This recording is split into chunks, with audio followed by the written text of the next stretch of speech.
Merhaba, hoş geldiniz everyone to a history of Europe in 12 cafes by Monica Porta. We're also joined tonight with Phillip Bergson. Monica is a renowned author and journalist, and we are very delighted to have her and UK's Critics Circle member and BBC broadcaster Phillip Bergson. A big fan of Turkish coffee as well, I will say. So the agenda tonight is that we will have a presentation by Monica, and this talk will be moderated by Phillip. And at the end of the session, we will have at the end of the talk, we will have a Q&A session as well. And I can't imagine a history of cafes or coffee without serving Turkish coffee. So prepare yourself for a very well organized Turkish coffee session at the end. You can also get your books signed. So give a round of applause and enjoy the talk.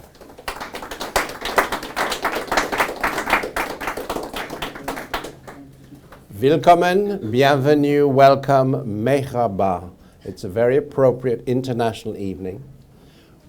It's a fascinating and very lively book, and as soon as I read it, I had the privilege of knowing Monica for a long time. She's a very successful and well-known journalist and novelist. It is a fascinating read. It is beautifully read, beautifully written, and it's really begins, of course, and this is why we are here, and I'm very glad that Yunus accepted my idea to host this launch. The book is just out now and simultaneously in America. It's a publishing house, a well-known publishing house from Barnsley called Pen and Sword, who also present the book in America, publish the book in America. It begins, of course, with Turkey, with coffee coming from Turkey. So, Monica, what first made you want to write the book, and did you already know about the history of coffee as it having a Turkish connection at the very least? I always knew it had a Turkish connection, and that might be because my family's Hungarian, and I was born in Budapest, and I grew up in a household where the coffee pot was always very near the stove. So in Hungary, coffee drinking is always been a very big thing. Basically, this came about through the Ottoman Turks, who of course occupied Hungary for a century and a half. Maybe it wasn't the most wonderful period in my compatriots' history.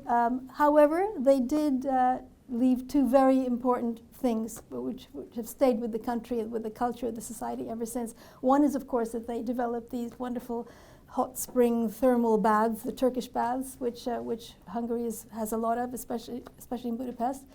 And the other, of course, is coffee.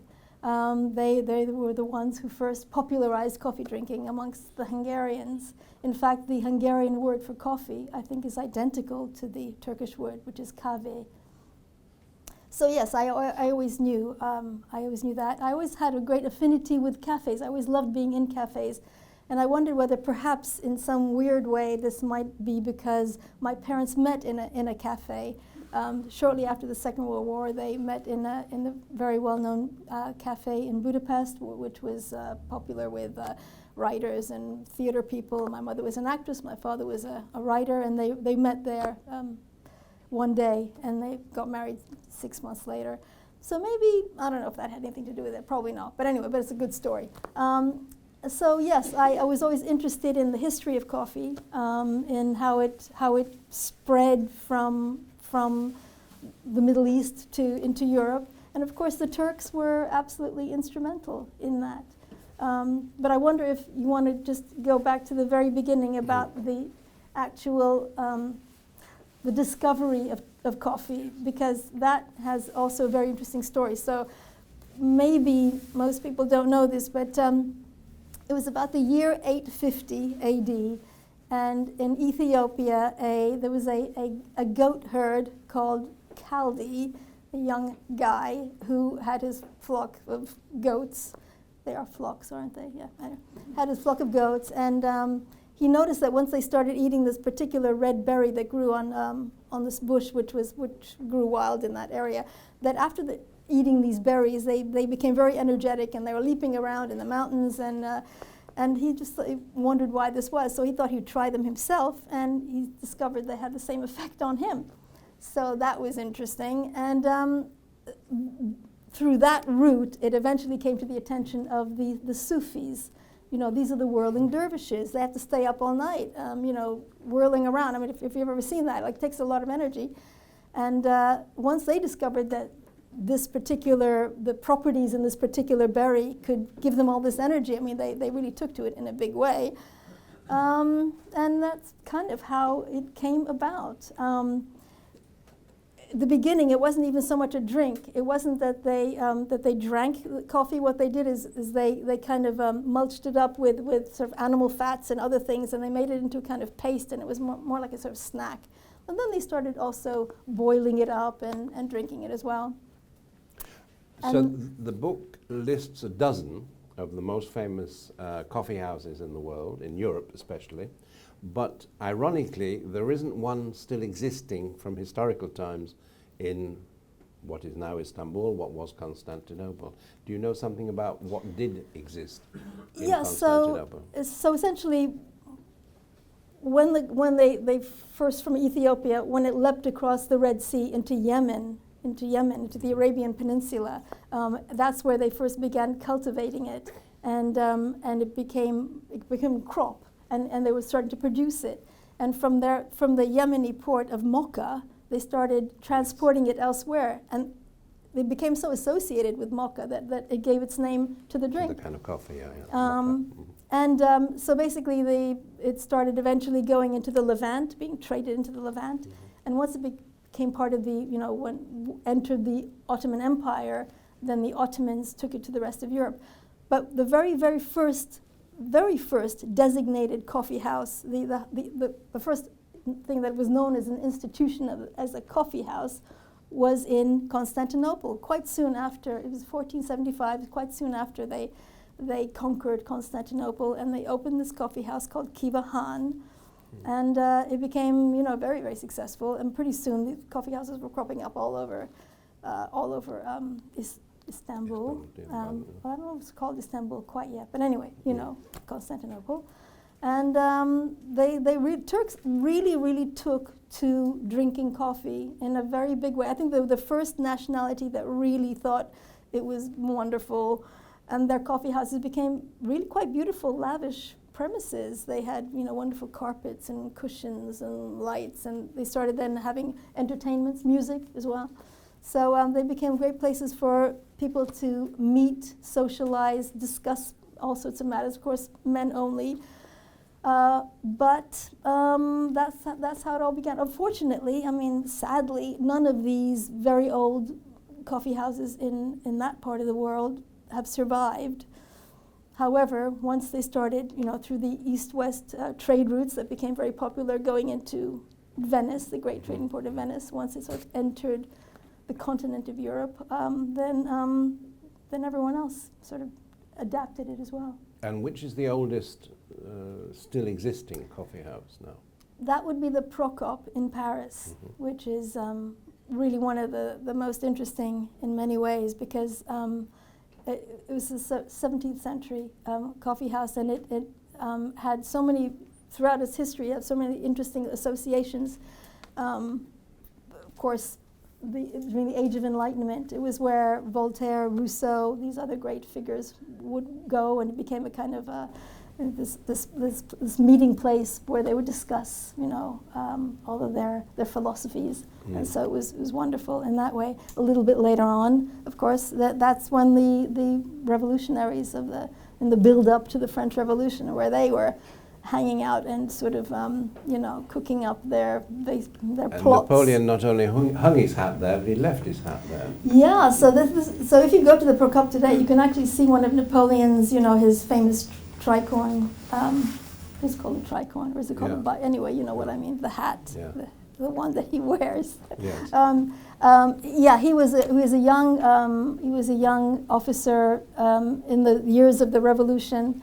And but he was still quite sort of impecunious, so he couldn't afford one day to pay for whatever he was consuming there, and so he left his hat as a sort of collateral, and he never went back for it. So that probably went off to fight somewhere and didn't get the chance.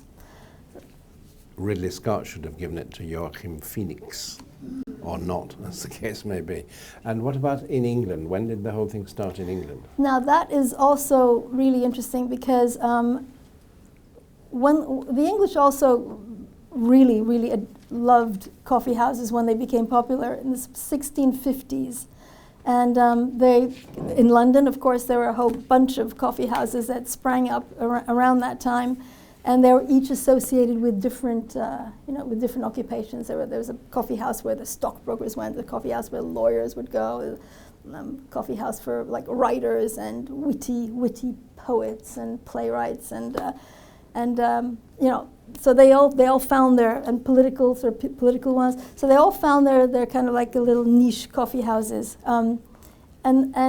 But even earlier, one of the very, very earliest of these coffee houses was actually in Oxford. Yes. May I read you 2 paragraphs from your book? Please do. It's a different story in Oxford. Not only can the great university city lay claim to opening a coffee house before London did, but its original site on the high street is a cafe even today. What's more, it is directly opposite another historic coffee house of similar vintage, and that too still fulfills the same function. True, the pair haven't been in continuous operation as coffee houses. For long periods they were home to other types of businesses, but in view of their historic significance, perhaps we can overlook that. Coffee arrived early in Oxford because of the international draw of its famous university. The 17th century diarist John Evelyn noted, with regard to the year 1637, when he began to study at Balliol College, there came in my time to the college one Nathaniel Konopios out of Greece. He was the first I ever saw drink coffee, which custom came not into England till 13 years thereafter. This Greek student at Balliol, a native of Crete, was the first person ever recorded as brewing coffee in England. The 17th century Oxford antiquarian Anthony Wood also wrote about Konopios in his book Athenae Oxonienses. It was observed that while he continued in Balliol College, he made the drink for his own use called coffee, with a Y, and usually drank it every morning, being the first, as the ancients of that house have informed me, that was ever drank in Oxon. I particularly mention this because I also was at Balliol College and drank coffee there. But there is still today a coffee house in Oxford, and it is run by a Turkish lady. That's right. So again, very appropriate to be holding this event here because the Turks, you see, are still involved. This rather lovely lady, Aylin Muldur, she came here as a child from Turkey in the early 80s, and her parents bought this business, this cafe, and started running it. And Aylin and her brother would be working there on the weekends, so they had the whole sort of coffee business in their blood very much. And so after her parents passed away, she and her brother ran it, and her brother, I believe, also passed away, but. So now she runs it on her own. So for the past over 40 years, it's been in the same family. Yeah. The Queen's Lane Coffee House. It's just next to the Queen's College on the High Street. I was there on the 5th of May. It's busy and flourishing, and she's behind the till regularly. And it has the reason why, not only because of its its longevity and all of that, but the other reason I put it into my book is because it has a very interesting association with Jeremy Bentham, who was this very noted philosopher who founded the philosophy of utilitarianism. And he said himself that it was while sitting one day in this cafe, which had a little library also in it, a little lending library, and he came across a pamphlet which he read, written by someone else, which started him thinking about utilitarianism as a philosophy. So it kind of had this, had this effect. It was a catalyst. So that, and Aylin is very, very proud of this. that there's this interesting historical connection to her cafe, and yeah. What you make clear in all of the books, in all the chapters on the various coffee houses, is that the places became famous through the people who went there. And they, by being able to go there, many of them not very rich, many of them not having a home, particularly to stay at home and write, etc., formed their ideas, wrote their work, and fostered all kinds of social and artistic changes. Yeah. I mean, throughout the countries that you mentioned. Absolutely, yeah. Yeah, I mean, one big difference between these wonderful cafes in previous eras and what they're like today is that back then you could be a really penniless artist or poet and just spend all day sitting in a cafe over like maybe 1 or 2 cups of coffee, which were very cheap, and and it would be fine, and you could keep warm because probably your home was small and cramped and cold and not very comfortable, so you could stay there, be warm. They always had newspapers, so you could read all the papers. Sometimes you could catch cigarettes off the waiters. That was quite a popular thing to do. But now, unfortunately, these very same coffee houses, they won't let you stay there all day and over a cup of coffee. Those days are gone. So impecunious poets, not so much. Well-moneyed tourists, more likely, But the fact that they still exist, and many of them, of course, they still retain the old allure, the old atmosphere, that ambiance. I mean, that's almost a miracle because, we've had world wars, we've had, depressions, revolutions, pandemics, and the fact that they're still there, it's something to celebrate, I think. We should move on perhaps geographically and historically and come to Vienna, because you actually placed 2 cafes in Vienna, and that shows how important Vienna is in the ongoing promotion of coffee in itself and of the coffee house life. Vienna was named, so the coffee house culture of Vienna was named by UNESCO as I can't remember the exact term that they use for it, but like a wonderful thing that has to be preserved and protected. So basically a UNESCO protected It's a recognized thing. Like the village of Saltaire or such things. Yeah, because I think if there's any country at all which nowadays has the reputation as being, as having a really, famous coffee house culture, it's Austria, and in particular Vienna.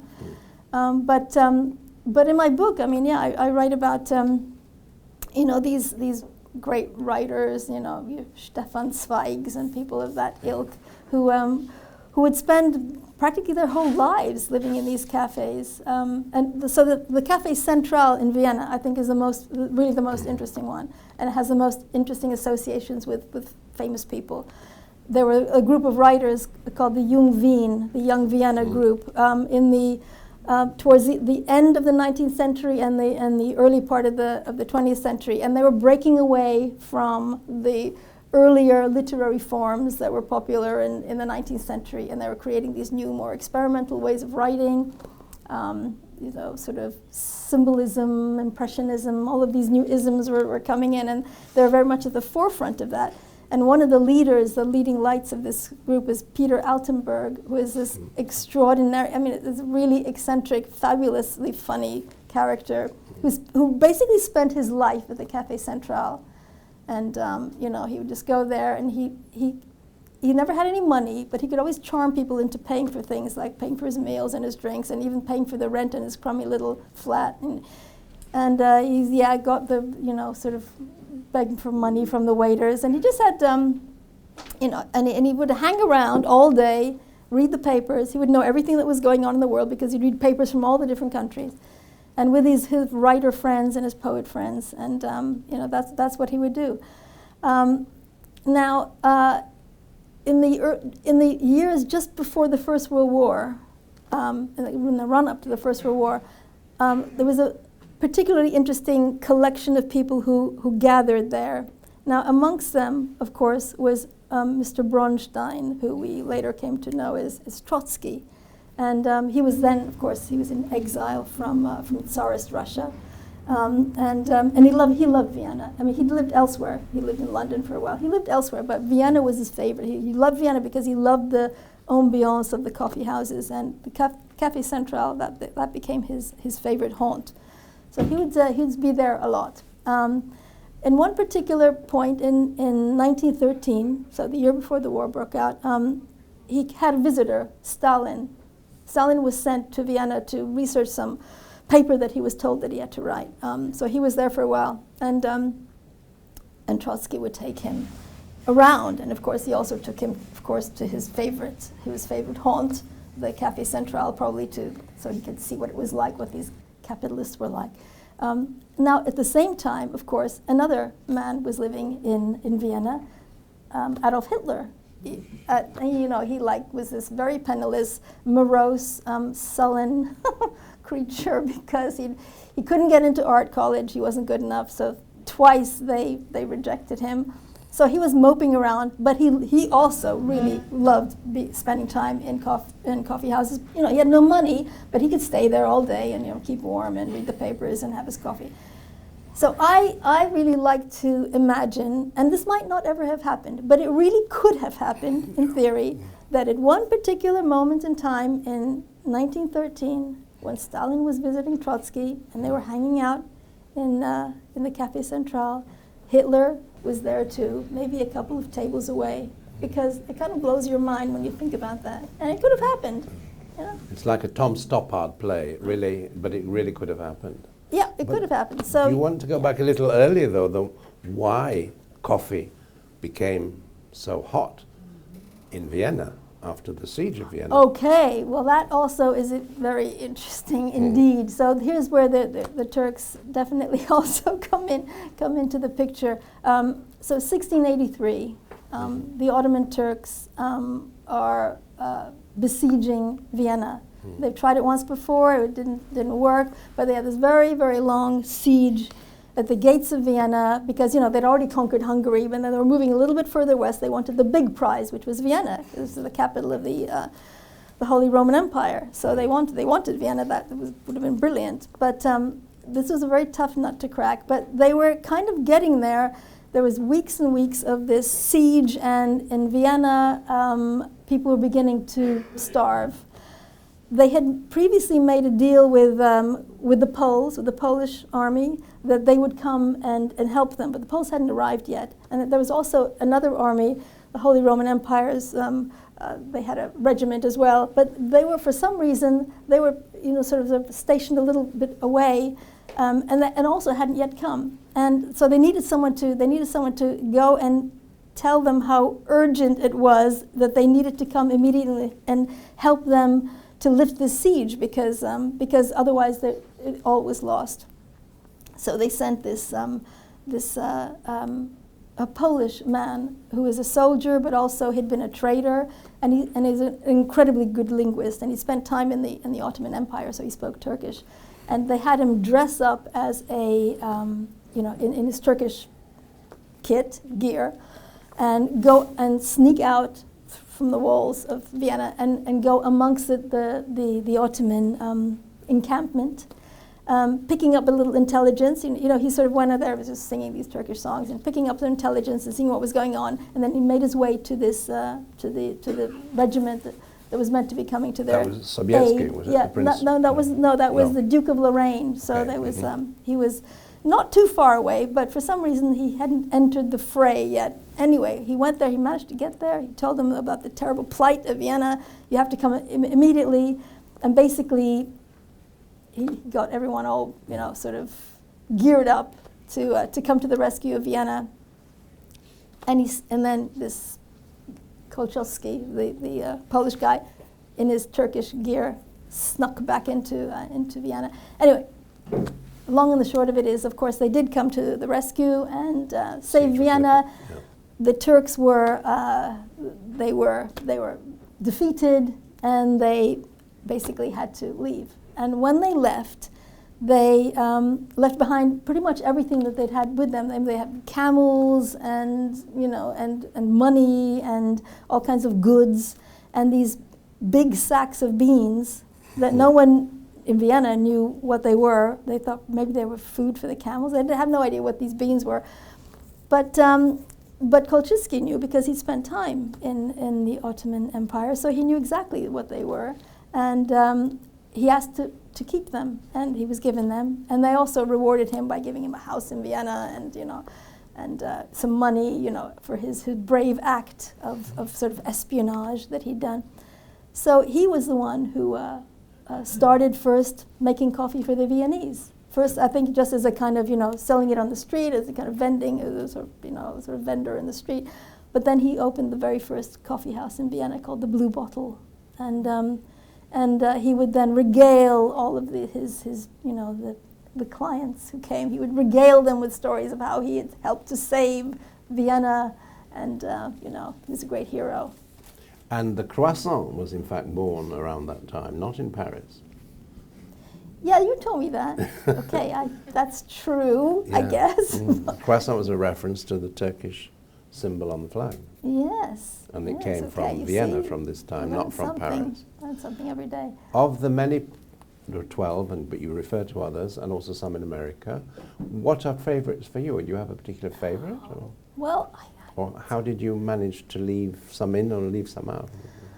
Well, the one thing was that they all had to be not only interesting historically with the associations of the people and the movements and everything that was associated with them, but they had to still exist. So there were a lot of wonderful old cafes which just don't exist anymore. They had to close down for one reason or another over the years. But so they had to still exist, so the people who read the book and find it interesting could actually go there and experience the place for themselves.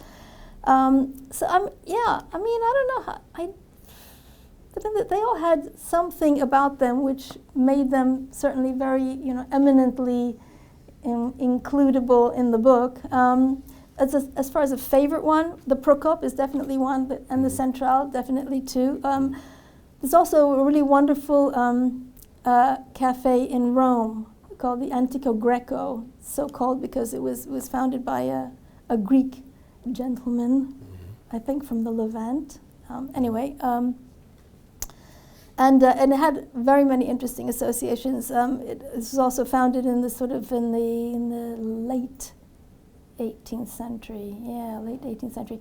And so in the early part of the 19th century, it was where our great Romantic poets all spent some time. So Byron, Keats, Shelley, they were all there. Of course, Keats died just a stone's throw away from this cafe. He died there of tuberculosis at the age of 26, literally just like across. So this cafe is just on a side street which is off the Via de España. So and is where the Spanish Steps come down. So this is wonderful old piazza, and so Shelley and Byron also lived in Rome during this period in the 1820s, and they all lived in that area, which is called the English Ghetto. Because at that time that piazza and the streets around it were where the expats from England and America lived. That's where they congregated, where they lived. They had businesses there. They had like the English bank and the English, like a little bit later, the English tea rooms, the English hotel. So that was their ghetto.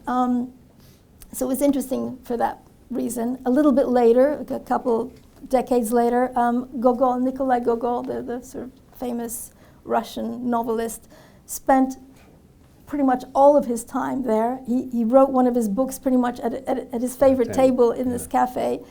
It's a novel called Dead Souls, which is kind of a little bit sort of slightly comic, critical of the Tsarist regime. He always said that he could write about Russia far better in Rome than they ever would have been able to write about it in Russia.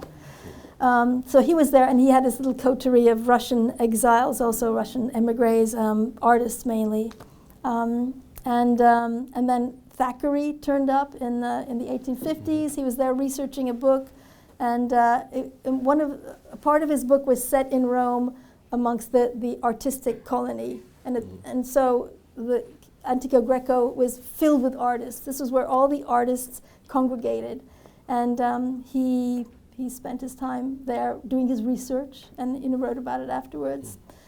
And then a little bit later on, it even became the place where the first, the new art of photography established itself amongst these new Roman photographers who started developing new techniques and everything. And so that became their hangout as well. So it had a lot of interesting periods in its history. And then a little way up north was an even more famous one in Venice. The Florian. Yes, so that's where Casanova liked to spend a lot of his time. I mean, yeah, that's a really wonderful, wonderful place. It's very expensive now, but way back when it was founded by Floriano, who was everyone loved him because he was this very generous kind of patron of the arts. And in those days, of course, when people came to his cafe, journalists who were a bit struggling or something, he would help them out. He would, or writers, he would even sort of start selling copies of their books right there in the cafe to sort of help them. So he was a bit like a model for Figaro, wasn't he? I mean, he was bringing people together. He was taking their mail, looking after their messages. Yeah, that's right. Yeah. And it was during this period when Venice was very much a kind of this capital of hedonism and flamboyance, and there were the masked balls, and all these wonderful things were going on, and people like Casanova just had a fabulous time, and until he just kept getting into too much trouble and had to skedaddle out of there, before they arrested him. And they did arrest him eventually, but he escaped. The only person ever to escape from that particular prison. Yes, through the bridge of sighs, Yeah. And what about the one in Madrid?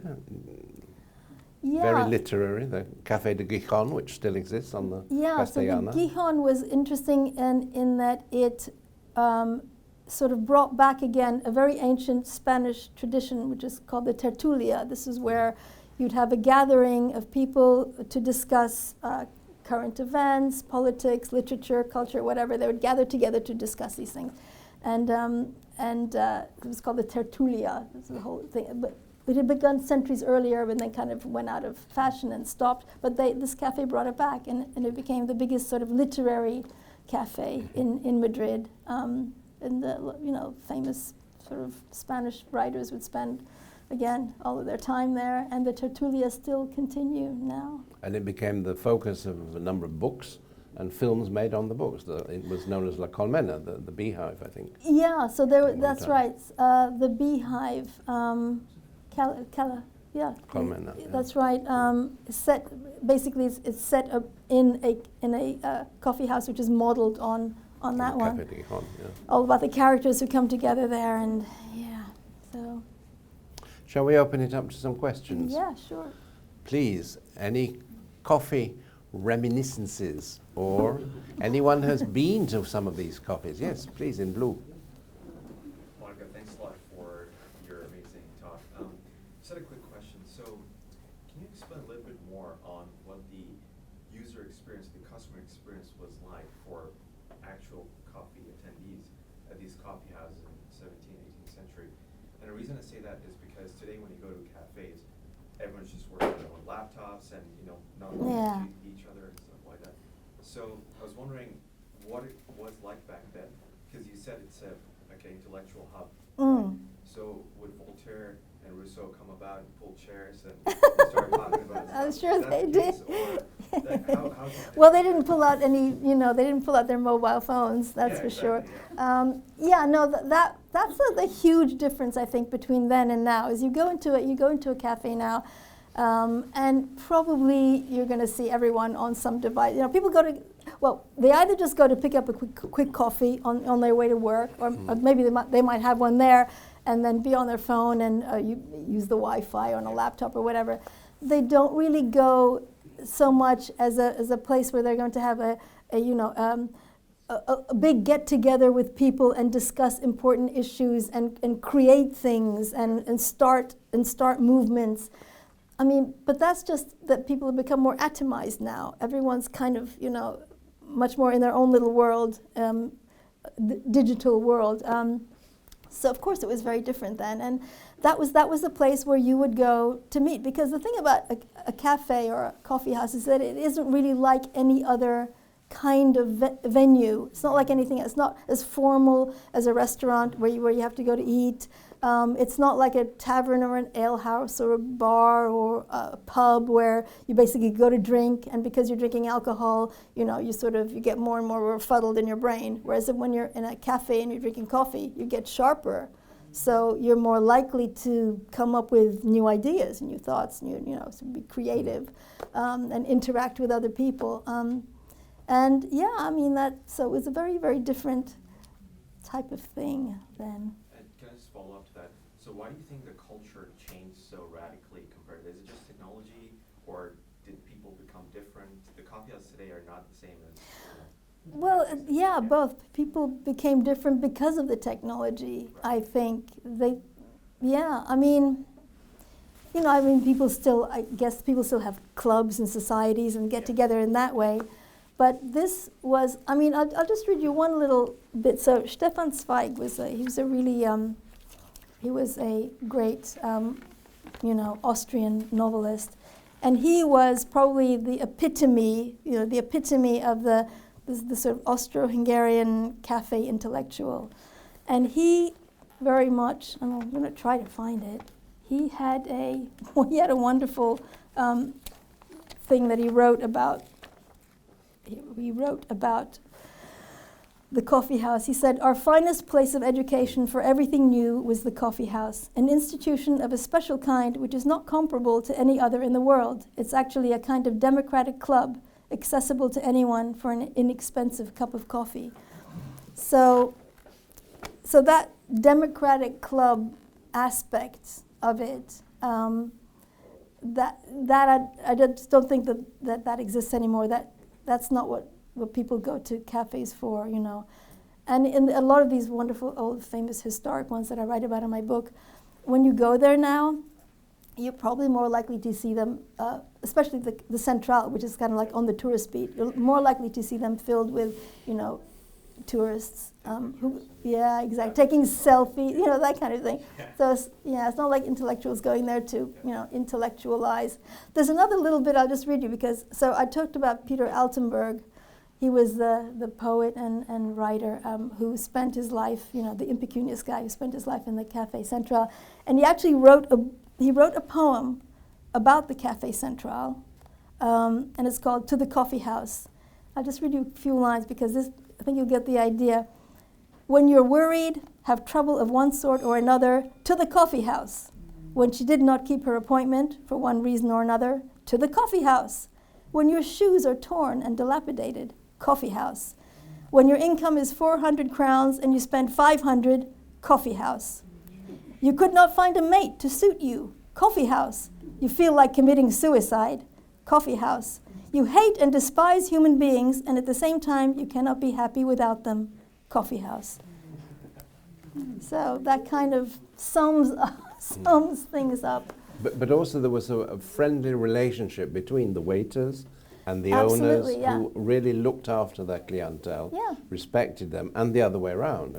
Absolutely, and there was always that kind of friendship between the waiters and the clients.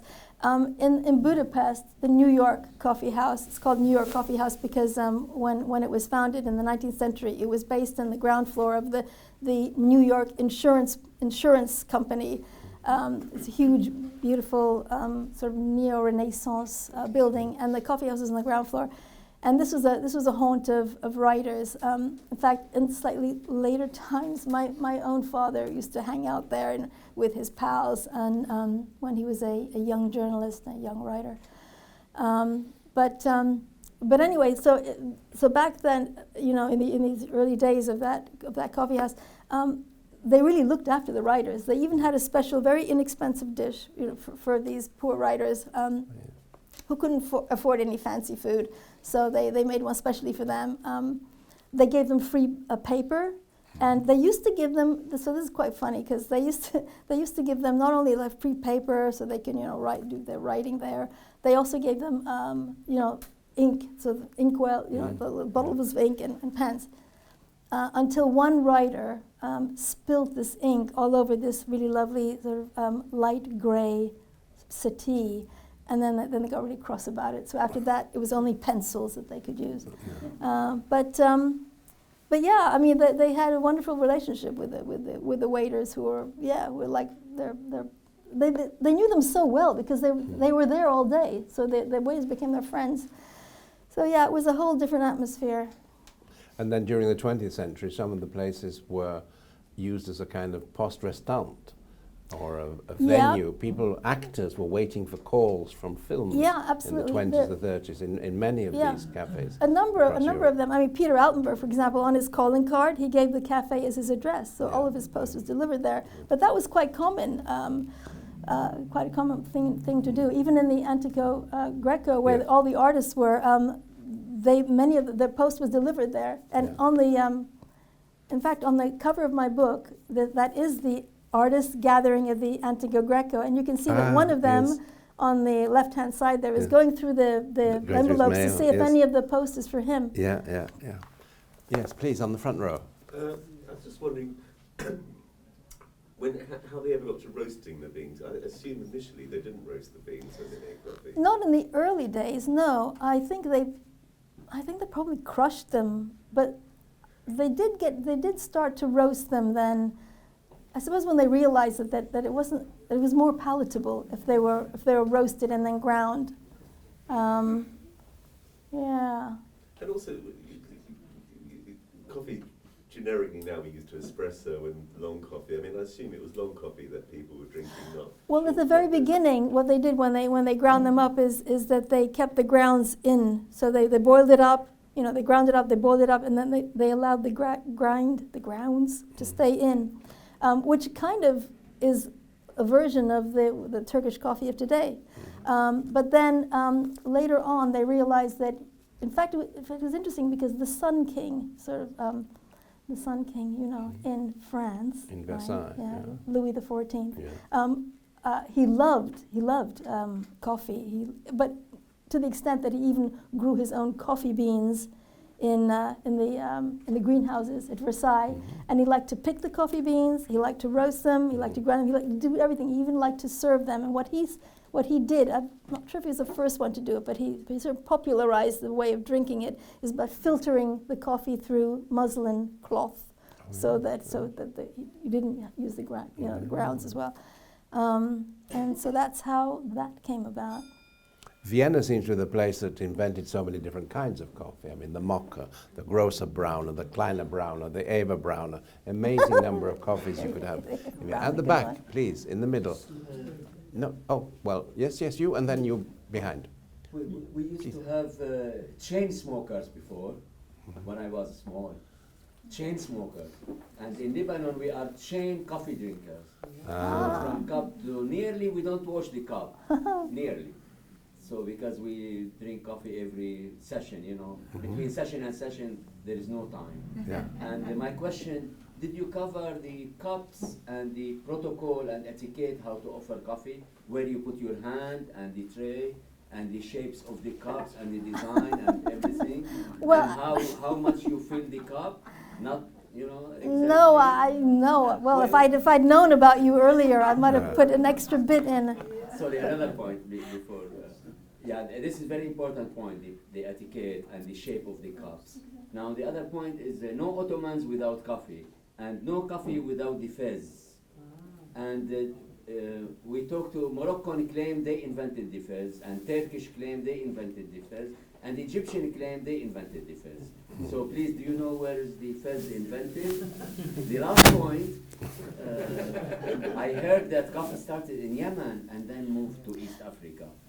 Well, no, it did. No, I mean, it started in Ethiopia, and then it went to Yemen, which is just on the other side of the Red Sea. And that was where they first started cultivating it. And then through their port of Mocha, they started then transporting it elsewhere. And eventually it made its way into the Ottoman Empire, and then through the Ottomans into Europe. That's, as I'm aware, that's The pretty much fez the was way. probably invented by the Viennese supermarket Julius Meinl, and it is still a symbol in spite of diversity. It is still their symbol, which is a person of color in a red fez, such as you find in the last act, in the very last scene of Der Rosenkavalier. And that is the symbol of Julius Meinl, which is one of the biggest supermarkets still existing in Austria, Germany, and some former Eastern Bloc countries. There was a question holding a camera. Hi. My name is Bahattin Çağdaş, freelance journalist. Your book names 12 Coffee. 12. Is there any numerologic meaning? Because I can give you some example. For example, James Bond's authors, he has 12 books. I can give other examples. It just sounded better than 11 or 13. I mean, no, not really. In fact, originally I think it was going to be 10, and then I realized that actually there was some that I didn't want to just narrow it down to 10 because they looked more like there was more that I wanted to put in there, so I chose 12 because of that. That no greater significance than that. Please. Hi, Stephen. I was always under the impression that there were some very ancient coffee houses in Zanzibar. Is that correct?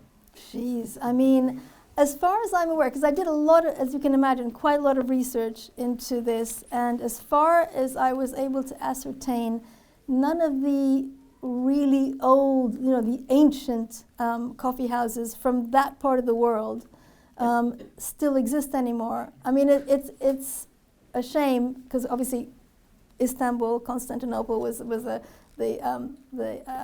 place where the very first one was and the very earliest ones, but none of them survive anymore. I mean, if they did, it would have been great to have one in the book, but I tried to find one in Turkey, but unfortunately, they're all more recent. So There may be one in Zanzibar which was frequented by Bob Hope and Bing Crosby, but it wouldn't be very old. Oh, In the Road to Zanzibar, yes, that great movie. So I'm afraid. On the so front I'm row, afraid I don't please. know. Yeah. Coffee used also for the marriage. Groom was deciding let's say in Turkey, Greek, such a country, and this coffee you said coffee house is not remain. So why is it forbidden to Constantinople that time? Many times it's forbidden. Yeah, this is very true, of course. It's an interesting point. So once coffee houses became really, very popular in Constantinople after the first one was so successful, and then they started cropping up. In time, the religious leaders got really rather annoyed about this because, they would say, well, these coffee houses are full and the mosques are half empty. So, I mean, we have to do something about it. And eventually, they really, they sort of clamped down and they did ban coffee houses. But they went on being sort of like having these like sort of speakeasies where you would be able to go into the back of a shop and you could get some coffee. And, so the sale and the consumption of it went on. And sometimes, some officials would be bribed to turn the other eye, Is that, look the other way. That's the one. And then eventually they lifted this ban. A little bit later, there was a much more serious ban under it was Sultan Murad IV. He came to power at the age of 11. And he was, but even though he was just a child, he was incredibly uptight about all forms. So he banned alcohol, he banned tobacco, and he banned coffee. And then for a first offense of being caught selling or drinking coffee, you would be very badly beaten up. But for a second offense, you'd be sewn into a bag and thrown into the Bosporus, which was actually something that the ancient Romans, they invented that kind of torture, death, basically. They would sew you up with monkeys and other animals in a bag and throw you into the sea or the lake or something. A bit like voting for the Reform Party. It was very unpleasant. But eventually, the good thing was that this guy, Sultan Murad IV, exactly, he died very young. He died at the age of 27, even though he'd had about 20 children by then, which is quite amazing if you're teetotal, right? Yes. He died of cirrhosis of the liver. That's why it's amazing. Yes, and never drank alcohol. And never drank alcohol. Normally. Unusual. No. But anyway, he died, and then once he died, coffee began to make a comeback. And the sultans really loved it. They had special people in Topkapi Palace whose job was to make the coffee. Mm. So, yeah. I think I saw a hand there, yes. a lady's hand. Monica? Yes. I'm so pleased Hi. you wrote this book. Thank you very I much. think, I mean, I grew up here in the 50s and we didn't have coffee. We had something called ham. Coffee liquid. Chicory, yeah. And it was chicory essence. Mm. And Yeah. I honestly can't at this age remember when I actually drank a real coffee. But there's also this connotation of coffee shops and cafes as being very sexy and glamorous. So you see, you didn't write a book on tea rooms. No. It's cafes, isn't it? Yes, cafes are kind of sexier than tea rooms, aren't they? And did women go into coffee shops? Okay, well, that's interesting because, well, of course, eventually they did. But there was a period when, and not for, I mean, in Turkey it was more probably for religious, cultural reasons, but in the West too, in European cities, originally the coffee houses they were for men. Yeah. So interestingly enough, I'm going to see if I can find this in my book because this is very, very interesting. All right. Okay. So it was 1674. So coffee houses in London had been going for about a couple of decades now, and men were spending all their time in the coffee houses, and women were getting really annoyed. So women didn't go into coffee houses as sort of customers. However, they did work there sometimes, serving coffee, and sometimes even women were the proprietors of coffee houses. But it was not done for them to sit there with the men as customers. Anyway, they were fed up with all of their men folks spending all this time in the coffee houses. So they put out a pamphlet called The Women's Petition Against Coffee. And basically they said that, it was terrible that they were there the whole time because, they neglected their domestic duties, and because they never saw their husbands, the birth rate was falling, and they made all these terrible complaints. So they put that out, they published this. But in the same year, the men replied. It was called The Men's Answer to the Women's Petition Against Coffee. And basically they just said that you were casting aspersions upon us, and this is it's all wrong, and we're just going to bloody well carry on going to the coffee houses. So that's, of course, what they did. Yeah. You have a very interesting appendix about Balzac and how much he depended on coffee. So the great French writer Balzac, he was probably in the world the greatest consumer ever of coffee. So basically, if you are interested, I can just tell you that, he just would put on his dressing gown and spend all day drinking coffee and writing his books. And he did write a whole hell of a lot of books, and he would just work all day, all night, drinking coffee. Helped him stay up at night, so he got a lot of work done, that's for sure. But it did sort of bring him to a slightly early grave, because I think his addiction just kind of really did his body in, But he left a vast body of work. He certainly did. Yeah. Do you drink coffee at home then? Because it is. Yeah, he made it some. No, he made it. He didn't. He was, for one, didn't actually like to have his coffee in cafes. He liked to do it himself.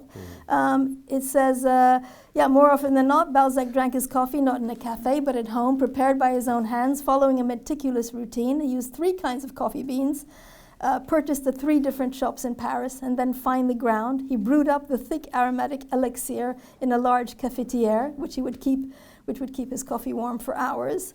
And then that's what he would do. And he wrote about the effects of coffee. He says, the coffee falls into your stomach, and straight away there's a commotion. Ideas begin to move like the battalions of the Grande Armée on the battlefield, and the battle begins. Memories arrive at full gallop, flags flying. The light cavalry of comparisons deliver a magnificent charge. The artillery of logic rushes in with its wagons and ammunition. The shafts of wit appear like sharpshooters. Characters rise up, the paper covers itself with ink, and he goes on in this vein for a while. And then he says, an observation. Among certain weak natures, coffee produces only a kind of harmless mental congestion. Instead of feeling animated, these people feel drowsy, and they say that coffee makes them sleep. Such individuals are poorly equipped for intellectual undertakings. One last question, and then we may enjoy some real Turkish coffee. Monica, I haven't had a chance to read your book yet. I'm fascinated by it, and I'm looking forward to seeing it. Thank you. Just the sort of the back end of it. This sounds like a grotesque wrench, but coffee coming to America and Britain. I remember in my little town in the north of England, sort of growing up in the late 1950s, and we had coffee in glass cups. It was referred to as frothy coffee. Yeah, and they were in wimpy bars, I seem to remember. Yeah. That was so. Despite all that, And the cardoma. The cardoma, that was an exotic. But what was happening in the States and in Britain? Was it anything that was going on there? Does it merit any mention at all? What was going on in the States? Well, it would be important the idea back into this country, I think. Sorry, I'm not absolutely sure what the question is. Just The question is, does America get a mention in there at all? Yeah, it does. It does. Of course. Well, yeah. I mean, this is a whole separate little section in the book, of course. So in America, these early coffee houses that came in when they were still the American colonies, and it was in the years leading up to the American Revolution. There were three in particular. There was one in Boston, there was one in Philadelphia, and there was one in New York. And these three coffee houses were all places where the early revolutionary movement, the movement to liberate America from British control and domination, where the plots were hatched, where the movements, gathered momentum. In one particular, the one in Boston. Boston is the Green Dragon Coffee Tavern, was where the people who plotted the Boston Tea Party actually where they met. They met in secret in the basement there, and they devised this whole plan to throw the tea into Boston Harbor, and which was the incident which triggered the revolution. So in America you can actually say that the American Revolution was born out of three coffee houses. Yeah. So it had that different function there. I mean, there weren't places where artists and writers would meet, because at that time there weren't really any notable writers and artists in America. That they came later, but there were the revolutionaries and some of the founding who later became the founding fathers of America. Jefferson, etc. They met in those coffee houses, and that's where they got together. That's where they made their plans. So the sheriff always used to have a pot of coffee on this television series. Yes, that's right. Yes, warming up on the stove. Yeah, with a donut, probably. Yeah. I couldn't wait to get over to the States to taste this. I thought this is going to be great. It's like dishwater. Bhaskar Patel, you have a question. In early 80s, a poet friend of mine, Indian, invited me to Troubadour in Earlscourt Road, and I remember if you drank coffee and just listened to poems, I might be right or wrong. Yes, it was a. I actually remember the Troubadour. Yeah, I think I went there as well in the 80s. This is still. It might even still exist. There, but I think they've changed the menus and everything. Now Yeah. Burgers and whatever. Oh yeah. It's still there. And then there was prior to that there was the Two Eyes in Soho, where Tommy Steele and many others performed downstairs, I think in the basement, and began their careers in the coffee houses. Yeah. And Espresso Bongo, the film with the Two Eyes Cliff was where Richard it was and so forth. Rock and roll movement in the UK began. Absolutely. In the Two Eyes. Yeah. But I think you're right. It's the idea of coffee coming from America in the 20th century, and now it is apparently overtaken tea. That it is the most drunk daily by British people, which is an amazing thing because, of course, we kind of invented tea. But it's now actually, according to whatever statistics people make, coffee has overtaken tea. So I think perhaps thank you to Monica for really a wonderful book. Do buy it. Monica will gladly sign it, and you will even get a discount. Imagine that. Thank you very much, Monica. It was a wonderful conversation. You're very welcome. And also a beautiful little books, and we are all ready to have it signed. In the meantime, there is a magic box. Let's see what comes out. Oh. of it for you. Magic box. I would like to. What do I do? What do I do? Oh. Okay. Yes. Oh my goodness! Wow, that's It's beautiful. a lovely Turkish coffee cup. I should be drinking my espressos from this. It's beautiful. Thank you very much. Very kind. Thank you for coming along. Thank you.